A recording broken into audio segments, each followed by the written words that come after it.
Hey everybody, welcome back to the show. Today, I'm excited. Every show that I do in InvestorFuel, I just love because I get to interview members of my InvestorFuel Mastermind, like Jesse here. And today we're going to be talking about this abundant mindset. And I'm around so many people now that have this abundant mindset versus a scarcity mindset that I used to feel like was a lot more prevalent. And it just is really kind of changing the industry for a lot of people. It's going to be a great show. And I'm excited to introduce you to my friend, Jesse.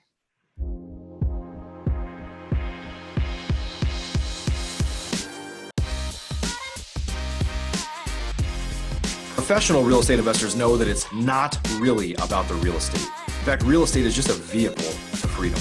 A group of over 100 of the nation's leading real estate investors from across the country meet several times a year at the InvestorFuel Real Estate Mastermind to share ideas on how to strengthen each other's businesses, but also to come together as friends and build more fulfilling lives for all of those around us. On today's show, we're going to continue our conversation of fueling our businesses and fueling our lives. I'm glad you're here.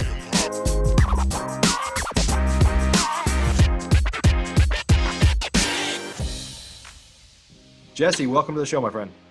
What's going on? Thank you so much for having me. Yeah, glad to have you on here finally. And, you know, at the beginning of every show that we record, I usually talk with whoever the guest is about what are we going to talk about today? Because with high performers like you, you know, we could talk about a lot of different things.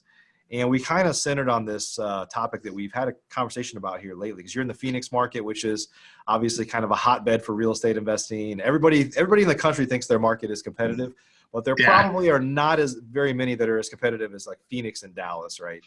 Right. So, but despite that, you know, there's a number of high performing Phoenix investors and Dallas investors in my market that are friends. They're like competitors, but they share everything. And it's just like this really awesome feeling that makes this business more fun. And so I'm excited that that's what we decided to talk about today.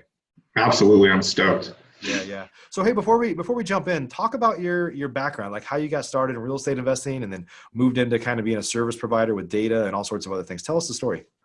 Okay. I'll do the short version of the story for sure. So I was finishing up college and one of my friends started working for a real estate investor in, I think 2000, she was 11 or 12. So they're buying from auctions. And then they were gobbling up a bunch of them and turning them into rentals because that's what you do in a new cycle, you hold. But he was also doing flipping to make money at the same time. And she was absolutely hooked. I was finishing up trying to look for a job in some type of sales. And she just was like, hey, I think you maybe be good at this. Do you want to come on? And I came on and I was pretty much, I guess, an underwriter to where I was just looking on the MLS when you could still find, you know, deals for the owner or the investor at the time to do fix and flips. And I was very fortunate because I got to learn rehab costs and how to comp a property. I did it for a year and got paid for it. Did I get paid a lot? No. But once I started wholesaling, I didn't realize how important that was to understanding what I was doing. If you know how to do that, you know how to identify a deal or pass on a deal. Yep. Yeah, a big part of the business obviously is confidence, right? I mean, so many people are afraid to pull the trigger. It's like the proverbial dog that catches the bus, right? Like you catch it and you're like, a lot of investors are like, what am I going to do if I get one, right? Which is like crazy, but that, you know, that happens, right? Absolutely. Yeah. So then from there, you know, I worked for him for a year and then it was like 14. And for some reason, he thought the market was already starting to shift. So he started selling everything and stopped flipping. He's from California. So I got my license and then I started finding MLS deals still on the MLS for investors. For the girl that hired me, she was doing flips with her parents and I had a few other friends. And then that kept getting harder. So me, her, and another buddy partnered up and created my first wholesale company. And we went off and running like really quickly to success came very fast and we were very fortunate. But it was, you know, 3 pretty smart people before it was too competitive and we did pretty good pretty quickly. Yep. So over time, like a lot of investors or like a lot of entrepreneurs, you start finding things that you need in your business. I wish I had this. And, you know, over the past several years, you and I, we have a lot of common friends and a lot of them are in InvestorFuel. People start developing tools or accessing data or different things that they need in their business. And as they're building it, they're like, somebody else will say, well, can I use that, or can I have that? And so Yeah. ultimately kind of innovation started to take over, right? Yeah. And then me and Evo literally had separate wholesale companies, and I lost TLO, and I was like, oh, shoot. I was doing strictly cold calling at that time a few years ago. That was before texting and RVMs were really a thing. And I was freaking out. I was like, okay, I know the data was good. What do I do? And then, luckily I met Evo at a mastermind, and let's kind of gonna go on a little bit further, but it was called the Go Giver Mastermind. Weird. That's kind of what we're talking about today. Yeah. And he's just like, hey, how can I help you? And I was like, I really need some good data. And he's just like, I'll give it to you at my cost, but I'm selling it to some people. And I was like, well, I think, if I sell it to some people that need some help too, what could I get? And he's just like, 50-50. He was stupid. Should have said that. So I just started selling it like crazy. He was testing a bunch of providers and making sure the data was good. And before we knew it, Brent Daniels got his hand on it and just blew the company out of the water. And from there, the rest is history. Yeah. That's awesome. That's awesome. So let's talk about this kind of abundance mindset that we basically said is going to be the focus of today. And so, in the Phoenix market, we talked about this a little bit ahead of time. We talked about this a few times. Yeah. There's a bunch of people that are seen as kind of thought leaders and industry leaders in the Phoenix market, for example, where you're at. Mm-hmm. You guys are all friends. Like, you're doing deals with one another, sharing ideas, and like not holding back. And I feel like this phenomenon is something that is much more prevalent over the past, several years than it was when I started 12 years ago, for sure. Social media has probably helped that a little bit, but just, the truth is it's a lonely business if you dig a hole somewhere and you're in the trenches by yourself. And right. Business is a lot more fun when you're around people that you like. And just kind of talk about like why you have adopted kind of an abundant mindset, be willing to share anything and everything versus kind of keep secrets to yourself. Because the reality is you're kind of on the forefront of some of the stuff you're doing with data. You guys can easily keep those secrets to yourself and not tell anybody, but you choose not to. Correct. So I'll start with the kind of abundance mindset. I've never been good at keeping a secret. I was talking to you this off air. So when I learn something new and cool, I want to go tell everybody. That's probably not the best way, for my business. But at the same time, a lot of my friends, so kind of our core group is, Steve Trang, Jamil with Keegley, Brent Daniels, Pace Morby, and then me, Annie, and Evo. And we genuinely want each person to be the best person that they could be. We hold nothing back. We help as much as we can. And yes, we're competitors, but we've all sold each other deals. We've all bought deals from each other. Pace was struggling with, he was in, God, you were in it back in the day. What was it called? Talking about home investors? Yes, thank you. Home investors. So he didn't know how to generate leads, and he's my friend. Like he's helped me with it. We always just help each other. So he's like, I don't know how to generate a freaking lead. Will you please help me? So, we help set up SMS, cold calling, RVMs, good data. And then he's the best closer I know. So I'm like, fuck, if I get the same lead as he gets, he's going to get the deal. But it is what it is. Like, we just want to help each other. But he comes in and he trains my guys. He does a lot of creative financing. We just genuinely care about each other. And I kind of said, as the tide rises, so do the boats. If we're all pushing each other up and sharing everything, actually, the sky's the limit. It's just, that's the mindset I have. And the other thing is, people say how competitive this market is. It's very true, but you got to understand that since there's so many wholesalers and so many off-market deals, I believe that the seller is kind of trained to say, if my house isn't really nice, then I'm supposed to sell to a wholesaler. So I think we just have so many deals here that everybody can succeed. There's just no reason that we can't, because, luckily we've trained people or sellers to know that, these wholesalers will get the job done for us. And I just see tons of deals for everybody. Yeah. When you're in a major market like where you're at, Phoenix, or DFW is pushing 7.5 million people now, and right. I do coaching, I do a bunch of things. Sometimes the question comes up of like, well, are you, am I just competing with these other people, like other students in our program or whatever? It's like, I bet you there's 10,000 people in the Dallas-Fort Worth market that would say on some level that they believe they are an investor. And it's Right. like, yeah, the truth is there's so much opportunity here for everybody. And especially those, like if a deal is going to happen, I would rather it happen with somebody in my inner circle. Right. And so let's just get really good. And the truth is when I teach people, this is one of the things that I never is a byproduct. And I know that you're the same way. When you share, like it comes back around, right? It's not just the karma part of like, hey, something good will happen to me, but it makes me strong. It makes me a stronger business person when I have to teach somebody something, because as I'm saying it, I'm like, sometimes I'm saying what is not necessarily the way I do it, but the way I should be doing it, and it just forces me to get better. Right? Yes. Yes. Yeah. So it's kind of like, there's some people out there that say, well, those that teach, can't do or whatever. And I think that's total bullshit. And I mean, I think there's people that are probably like that, but I know that being a teacher and teaching people things and sharing things like makes me a better business person. I honestly, my favorite thing is a newer investor. I could identify, I think, someone that's going to be successful, not successful very, very quickly. And those are the people that I absolutely pour into because I want people to succeed. I want their lives to change. And like when I go tell somebody like a lot of my secrets or a lot of the ways to make how we became successful, and a few months later, they're already doing 2, 3, 4 deals and they just got started. There's no better feeling. It is a rush. It's a high. I get so excited.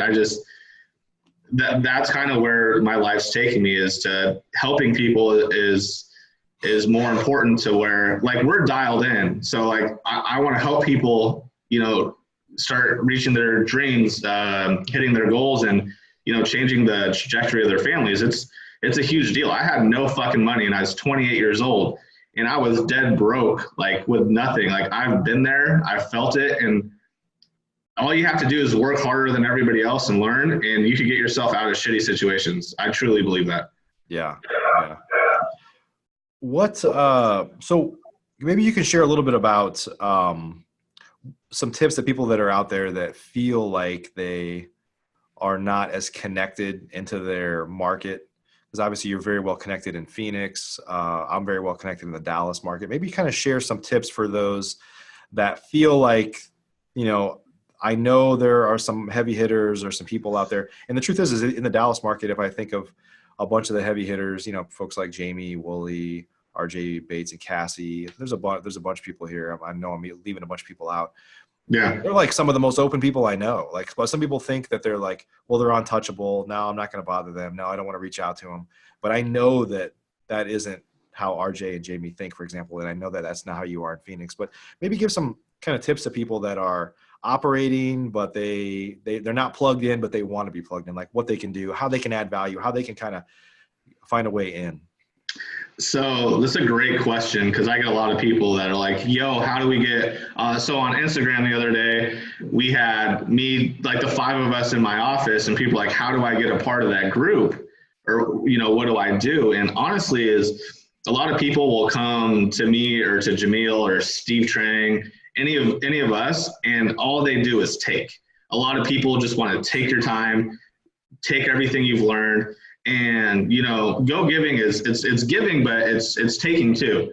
So like they're just coming off to us and they start taking, and I'm like, yo, like the reason why all of us work is because we give and we take, and these people just start taking from you. So if you could find like this guy came to me and he's like, I'm a door knocker, but I want to learn a bunch of stuff from you guys. I'm like, well, what can you teach me about what's successful in door knocking? Maybe I want to create a door knocking team, or at least run it through my mind with, would this work for my model? So it's just sharing the secrets or sharing what you're doing and what's working and also what's not working. Because a lot of these new people could be like, this isn't working. That could still potentially help me by telling me what's not working. But people just come to us and take. Like, what can you give to? Just because you're not a big time investor, you still have stuff to give to me. If it's what your failures are or what your successes are, they just don't see their value and they take. And that's not the way to go about it with someone that's a heavy hitter at all. Yeah, I agree. And it happens, it used to be a time like many years back where people would say, hey, can you meet for coffee? And I would go do it. Right. And then it got to a point where I was like, man, I've got like a lifetime supply of coffee now if I needed it. And I don't have what I don't have is time. Right. And so I think that there's a lot of people out there that start with, hey, can you do this for me? Instead of like, how can I give? Like, don't even ask. Like, and it's not that guys like Jesse are not genuine and don't want to share. It's just that if you give something to everybody that doesn't seem like they're kind of worthy of giving, I know that sounds bad. I know that you don't think that, but you're like, if this person is just a taker and they're like, just want to extract stuff from me, but they don't really intend to not only not help you out. And I'm not saying that you will only help people that will eventually help you, because you never know that. But if they feel like they're a taker and they won't pay it forward as well to other people, like they're just like, just take this, like it's different, right? It's different if you're like, I know that whatever I get, I share on, like I just kind of continue to share. And I know you do that too. Yeah. I think for people that are listening right now, if you are like willing to pay it forward and willing to kind of pay some dues to get into these inner circles, that's what you have to do. So like the go-giver mentality, there's a point of giving and a point of getting taken advantage of. And that's the line that you have to walk, because I mean, a lot of people DM me on Instagram. I'll set up, I'll give them 10 minutes. If someone really genuinely will craft a good question, or I saw you on Real Estate Records or, InvestorFuel show, it really resonated with me. Can I pick your brain for 10 minutes? I'm like, I'm very, very busy. Here's the time. Here's my phone number. I'll give you 10 minutes. Talk to me whatever you want. But if someone just says, teach me how to wholesale, I have to ignore that. Like, right. I got too many people reaching out. If you're not being genuine, it becomes a problem, because, you as well, we're very busy. I can't talk to every single person that needs help. Unfortunately, I'm not in that place anymore. But if you truly care, you're going to grab my attention and I will happily help you. Yeah. Yeah.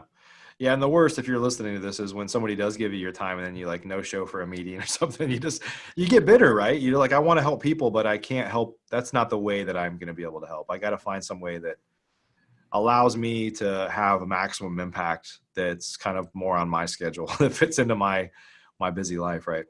And that's anybody. I had a president of a title company having a big client reach out to me, schedule an appointment once, she bailed, then she bailed twice. And I'm like, you're not getting a meeting.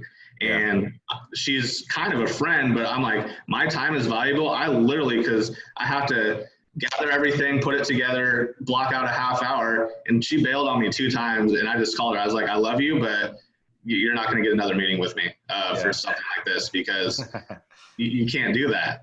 And she's like, and she fully understood, but that's a point to where I don't care if you're important or just getting started. My time is very, very valuable to me, and you can't take advantage of it. Yeah. Yeah. So Jesse, you're along the lines of abundance and kind of giving back. While we're here today, why don't you take a few minutes and kind of share some of the things that are working right now? And just to clarify, for those that don't know you, you work for Batch. You guys do skip tracing, lead stacking, all sorts of stuff that's kind of hot right now in lead generation. And so you have your ear to the ground, probably like unlike many people in the country right now, from people that are running like a data-driven business for sure, which is kind of where everybody needs to be going if you're not already there. But maybe share some of the things that are working now with folks that are listening. Do you mind if I share some things that aren't working too? Yeah, absolutely. Absolutely. Yeah. Those are just as good. Exactly. So we've been split testing cold callers. We've been having more success with American cold callers than, Filipino or out of the country cold callers.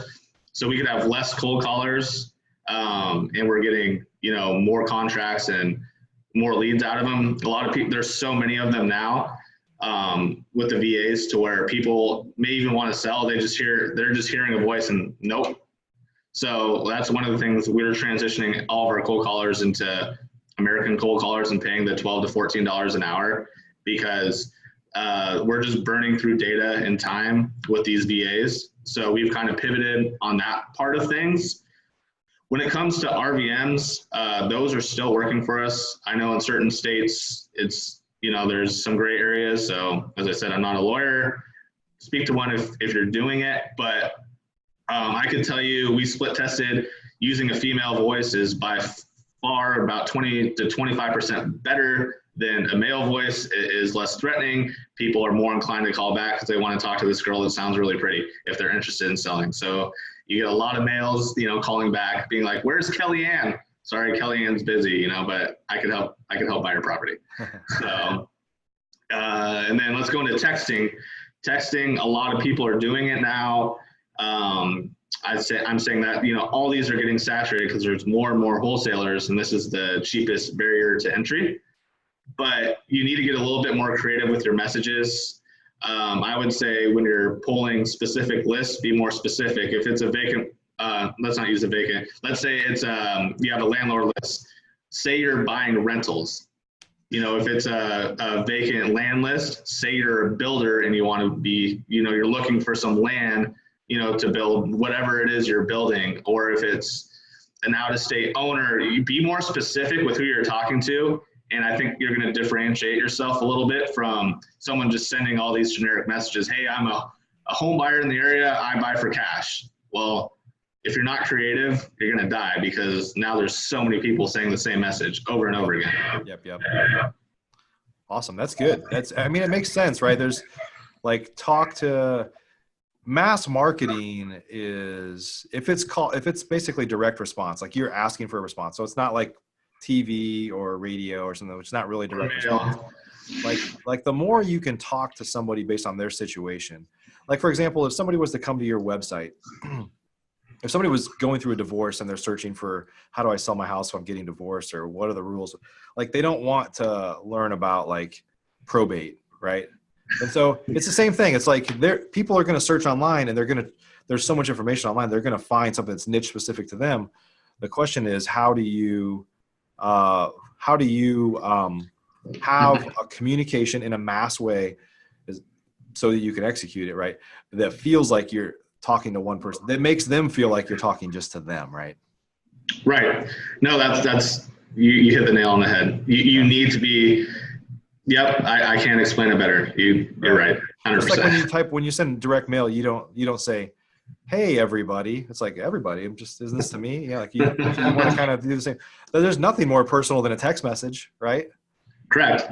Or a phone call, right? It needs to be as soon as people, I don't know how many spam calls or messages you get a day, but I get a ton. And as soon as I know this isn't really for me, I'm just totally uninterested. Yeah, you're definitely needing to get more creative than just, hey, sell me your house. Right. That just doesn't work anymore. Hey, so I know the new iPhone that just came out has the ability to send unknown callers, right to voicemail. It's there's some apps out there that block spam calls and stuff now, but and it just kind of seems like that's only going to get harder and harder. There's more people, whether it's RVMs or cold callers or SMS, there's more probably evolution happening with the carriers or devices that are able to not get through. Where do you see that kind of going? Well, we were talking off air about this, so I don't have it right in front of me, but my partner Evo sent me something today to where carriers are actually, and this was brand new to me, is there are certain keywords where they're creating it spam or they're not delivering it. So I don't know what those are off the top of my head. I will happily share that at InvestorFuel. So if you want the real secrets, join this mastermind because it's absolutely incredible. But yeah, there's about 10 different keywords to where we literally he sent it to Annie right away since she handles our marketing on the wholesale side. And he's like, hey, yo, fix your messages. 4 of the bigger carriers are using these as trigger words for spam and non-deliverables. And that's all the little stuff that can make all the difference, because now that I'm not using these words, I'm going to be getting a hold of people you're not. And that's a big deal. Yeah. Yeah. And it makes sense. People are that's where email is now. I get hundreds of email a day. A ton of them are marked as spam, and most of them really are spam. And, even for somebody that's in my business or your business, I do a lot of email marketing. So it's this uphill battle to get into the inbox because Gmail is so good at calling something a promotion or saying it's junk mail. And it's just a matter of time before those same kind of principles are applied towards texting and cold calls and all sorts of other stuff. I mean, all these people are trying to protect you as the customer. As a marketer, we're trying to cut through some of that and get a hold of people ultimately. Right? Absolutely. Yeah. No, that's a perfect analogy. I hadn't even thunk of that, but yeah, that's right. Because a lot of people just want a mass market, and that doesn't always work because, so like with our email lists, because we do quite a bit of email marketing to our customers, we have real lists and we still struggle. People opt in, people are our customers. We still struggle to get in the inbox. It's crazy. So as I said, we're going to try and stay ahead of that curve on the RVM and SMS. And that is, absolutely stuff that I will be sharing in, InvestorFuel, because as I said, I want everybody to be as successful as they possibly can. And it could be just the smallest little things to where it makes all the difference. You'd be really surprised in our business on just being on top of stuff and how important it is. No doubt. No, the little details are critical in our business for sure. So, so Jesse, would you mind, you guys have been a member for InvestorFuel for a while now. You're also a sponsor in the group. Would you mind just kind of sharing a testimonial of what the group is like? I don't know what you thought it would be like when you came in, but maybe you could even share like how it's different than what you thought, or, what your thoughts are in the group as a whole. Well, Evo is the one that talked to you and kind of found it. So I was walking into, didn't know anything. I looked at the website, but I didn't know your format. I didn't know anything. And I've actually told a lot of people, I was like, this is my favorite mastermind that I've been to, because I sponsor a lot of stuff. I go to a lot of events, and I've built some real good relationships with some people. Obviously, you mentioned Jamie Woolley. Me and Annie and Eva are very, very close with her now. And that started at InvestorFuel. RJ, we're starting to have, a pretty close relationship too, to where I'm getting to know him a little bit better. Josh Hines, he's in your gold group. I've actually speaking of somebody, I kind of took him under my wing in a sense. I haven't done a ton for him, but I've given him just a few tips and tricks, and we talk on the phone every week or two. And he's like, I think your best gold member now, like just crushing it. So, it's amazing the relationships you get, and just everybody does stuff a little bit differently. So you could add little things here and there to your business, or if you're newer, and this is for me, who's someone that does a lot of deals and really is, connected in and talks to a lot of people, I still get stuff out of every single event I go to, and I absolutely love it. Yeah. What are your thoughts on, like, you're obviously, you network a lot, you're in lots of kind of informal groups, right? And, but there's something to be said about when you're paying, and in our groups, it's not cheap, but when you pay more, you tend to pay attention more, right? But when you get in the room, it's just, people are there. We talked a lot about go-giving today and kind of that mentality of abundance, but there's something to be said for when you're kind of behind closed doors and you're tied to these people, you have a common theme that you're the type of person that's willing to invest in themselves, and you take this seriously. Like, there's something like magical that starts to happen with kind of sharing, and, not that people are necessarily competing, but it forces you to continually raise the bar on yourself and your own performance too, right? Absolutely. As I said, it's just the group that you have there is incredible. Everybody gives, everybody shares, and the way you set things up to where people are going over their businesses and their KPIs, and then you have, a bunch of people doing less or more or the same amount, ripping apart their business and helping them get better. I mean, iron sharpens iron, my friend, and that is what your mastermind does. Awesome. Hey, thanks so much. We're glad you're a part of it. So Jesse, if folks want to learn more about Batch, about you, about any of the awesome stuff you're working on, where can they go to learn more? Give us some links and some, wherever you think they should go. So if they want, batchskiptracing.com is our skip tracing service. Batchleadstacker.com is our list stacking software, which is incredible. We are developing it every day to make it better and better. If you want to reach out to me personally on Instagram, it's Jesse Burrell, just my first and last name, JESSE BURRELL. And you can look me up on Facebook and send me a message as well. So those are probably the two easiest ways to get a hold of me. I'm glued to my phone and try and reach back to everybody, as quickly as I can. Yeah. Awesome. We'll add links down below in the show notes for anybody that kind of missed that. if you're not able to write it down. So, well, Jesse, hey, thanks so much for joining us today and sharing this, not just the message of abundance, but thanks for being an abundant person in the industry. I mean, I think it makes this business more fun. It makes this real estate investing opportunity for so many people that's changed their lives. That's changed my life. I know it's changed your life. Absolutely. It actually makes it easier to achieve kind of financial freedom when there's people like you in this industry that are willing to open up and share what they know with others. I appreciate it. Well, thank you so much for having me on the show. I really do appreciate it. Absolutely, buddy. Great to see you. And I'll actually see you next week at InvestorFuel. Yes, sir. I'll see you Sunday. Awesome. Everybody, hey, thanks for joining us for today's episode. I hope you got some value out of this.